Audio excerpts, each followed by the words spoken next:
Thank you. I'd like to start off by talking about the image of God. Now, that's not on the topic list for the talk, but it really is.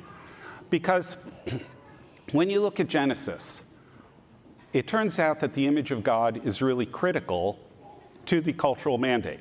Why is that? Well, in the ancient world, in the ancient Near East, where Moses was writing, when someone claimed to be the image of a god, what he was claiming was that that god gave him authority to rule. He was the god's face in the world. He was the god's official representative, regent in the world. And therefore, he had the right to rule. And this is actually the core meaning in Genesis. How do we know that? Let us make man in his image and let him have dominion. The two of them, it's parallelism. The two of them are saying the same thing. Being made in the image of God means we have dominion in the world. We are God's regents. We rule the world in his name, and not as owners, but as stewards. So that's really core to what the cultural mandate is about. It is living out what it means to be made in God's image.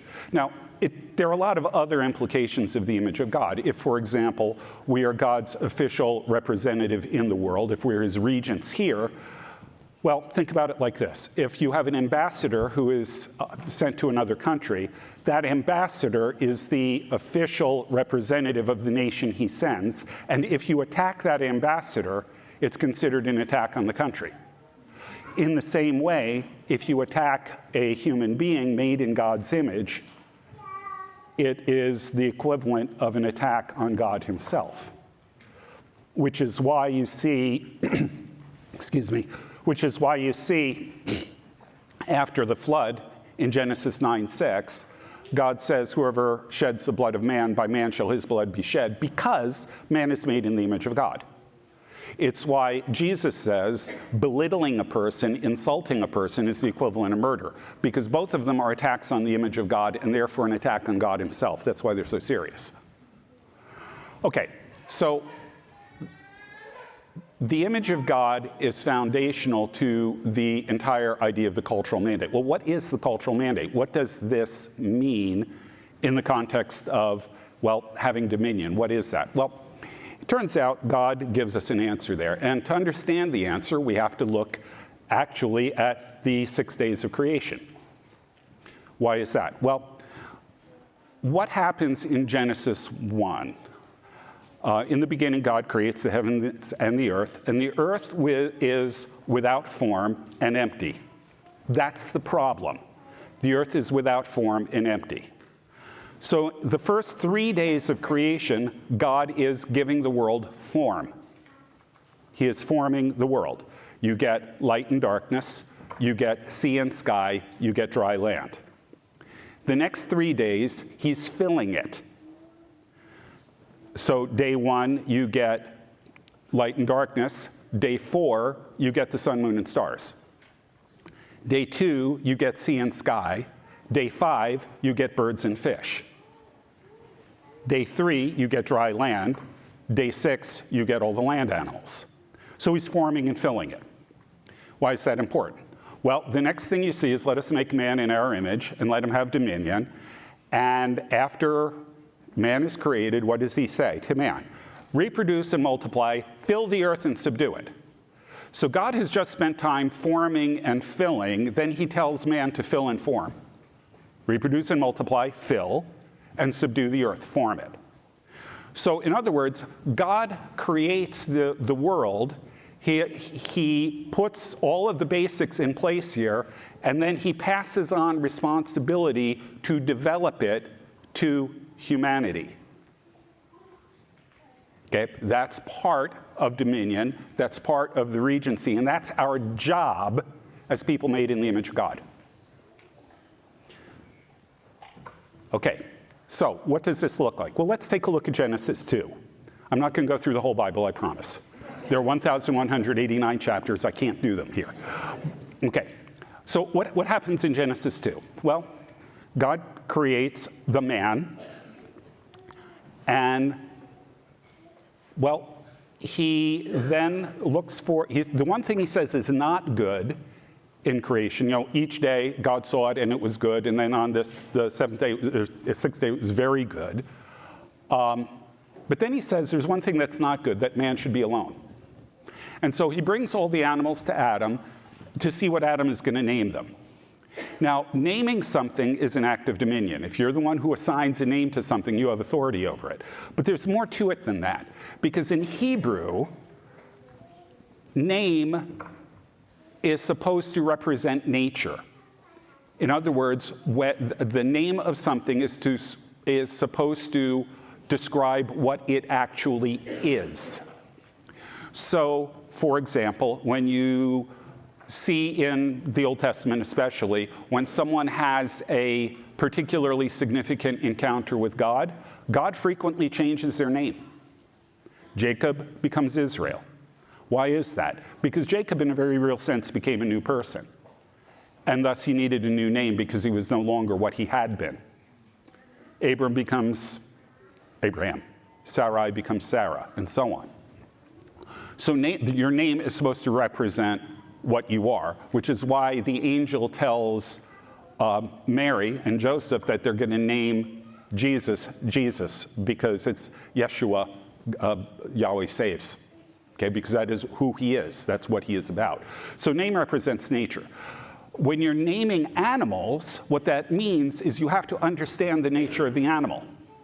You have to understand what it is in order to give it its proper name. What that means is you've got to study them. You've got to come to understand them. You've got to do taxonomy. You've got to do all of those kinds of things. In other words, naming the animals is an exercise of science. So part of dominion has to do with science, studying the world and understanding it and giving things their proper names. But then he creates Eve out of Adam's side, and he puts them in the garden. In the garden, the first thing we're told about the Garden of Eden is, well, there's a location, and by the way, the location is in a place where there are all kinds of resources. But then along with that, the garden itself is described first as a place of beauty. It says that it's a place where the trees are a delight to the eyes.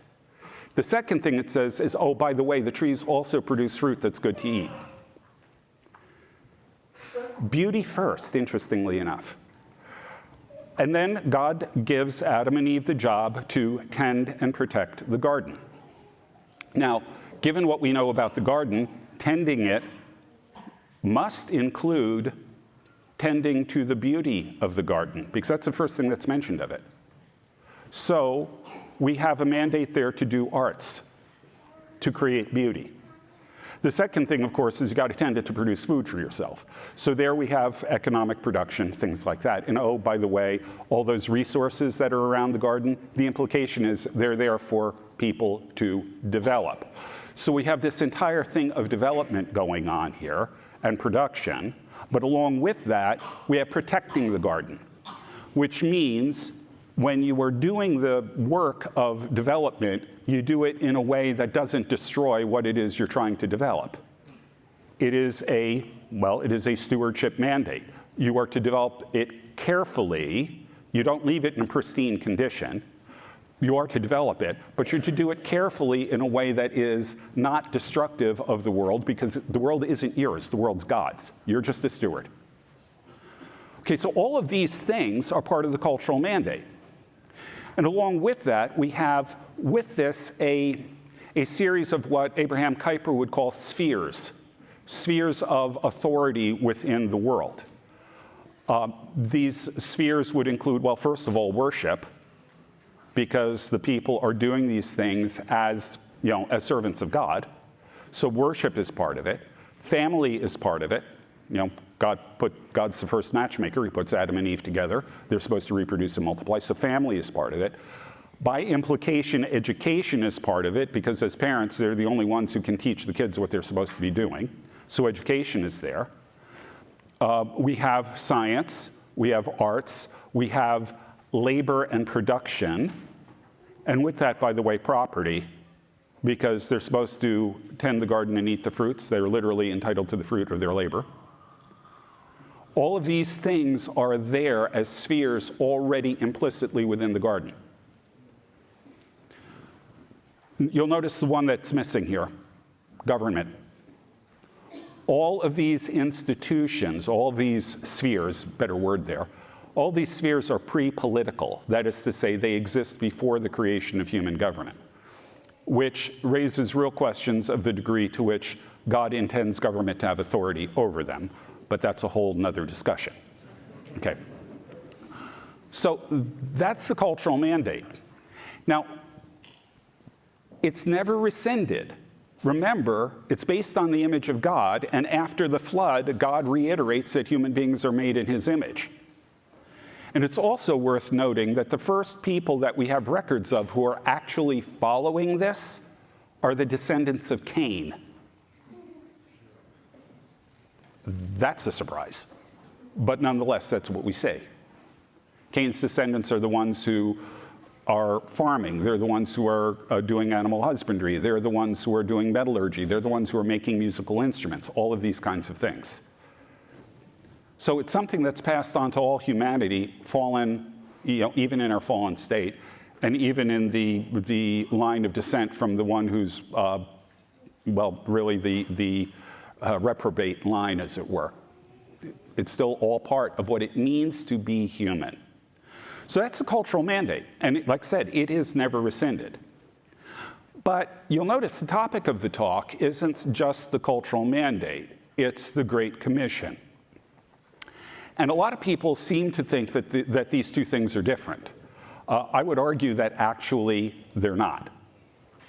That, in fact, the cultural mandate is included within the Great Commission. I mean, take a look at what the Great Commission is. First of all, Jesus begins by saying, all authority in heaven and on earth is given to me. Now, quiz time. I'm a retired professor, but I was a professor, so I can do quizzes. What is not included in all? Yeah, right. So all authority includes everything. And by the way, it also includes things like science, arts, economic production, family, education, certainly worship, business, labor, and so on. If Jesus is Lord of all, he's Lord of all of these things. So all authority is given to him. He says, therefore, go is not a command word. It is not an imperative in Greek. It's actually a present participle, which it's a continuous action word, which means basically going. The sense is, as you go, wherever you go, make disciples of all nations, baptizing in the name of the Father and Son and Holy Spirit, and teaching them to observe all that I've commanded you.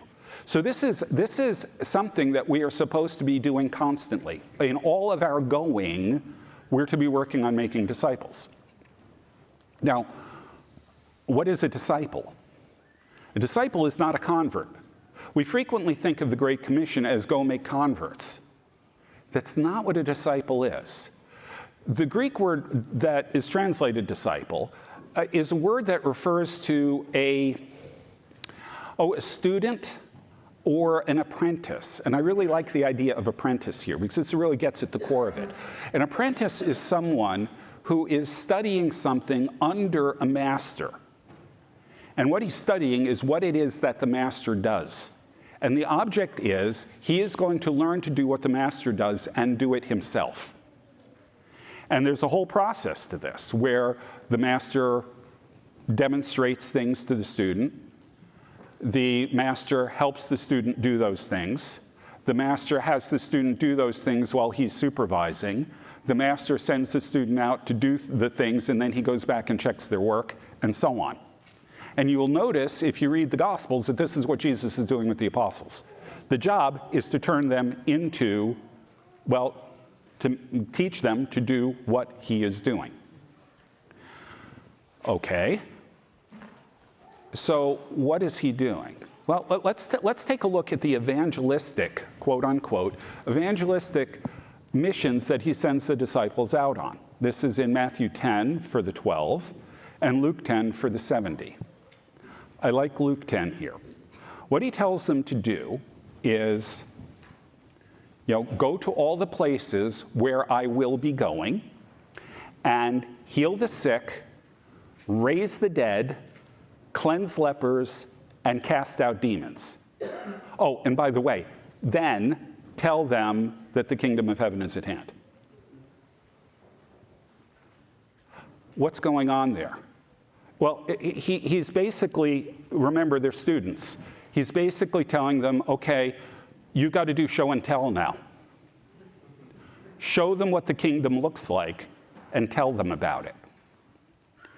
Now, we can debate whether or not the sign gifts are still active in the world and all of that kind of thing.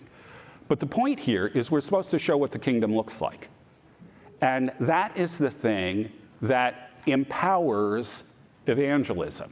That is the thing that makes our words stick. So, what does the kingdom, well, the other part of this is Jesus says that the gospel of the kingdom must be preached in all the world. What is the gospel of the kingdom? Well, a kingdom, the Greek word for in kingdom here, doesn't necessarily mean a geographical territory.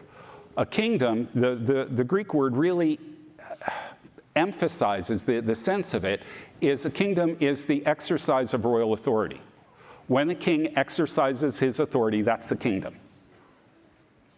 Okay, so the example that I like to give is if you've got a Roman soldier who crosses Hadrian's Wall into Pictland, modern-day Scotland,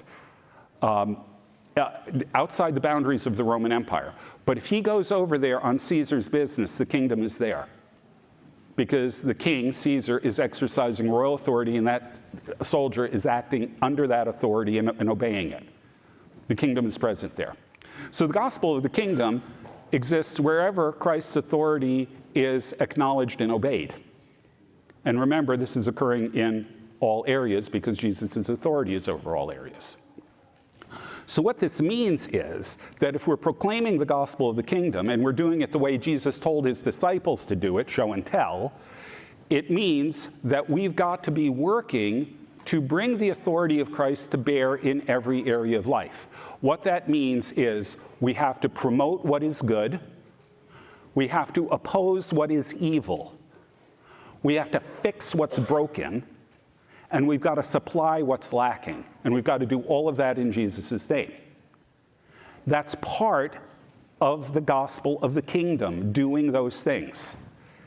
And by the way, that's actually a reasonable description of the cultural mandate in a fallen world. So the cultural mandate still applies, and it's included under the Great Commission.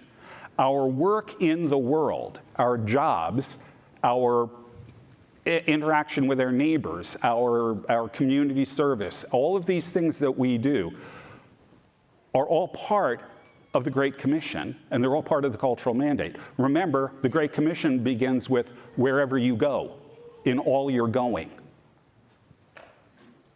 So the Great Commission is wrapped up, the cultural mandate is wrapped up inside the Great Commission right there. And there's one other piece that is the controlling factor in all of this, and that's the Great Commandment. Remember, Jesus asks, what's the greatest commandment? He says, love the Lord your God with all your heart, soul, mind, and strength. That, by the way, is not a surprise to any Jew. They recited that every day several times. They all knew that was the right answer. But then Jesus throws in the stinger, and the second is like it. Love your neighbor as yourself. On these two commandments depend all the law and the prophets. It's interesting that no rabbi really commented, apparently, on love your neighbor as yourself prior to Jesus. He's the first person to actually focus on that verse. And when you get to the book of Romans in chapter 13, I forgot the verse number, Paul summarizes the entire law as love your neighbor as yourself.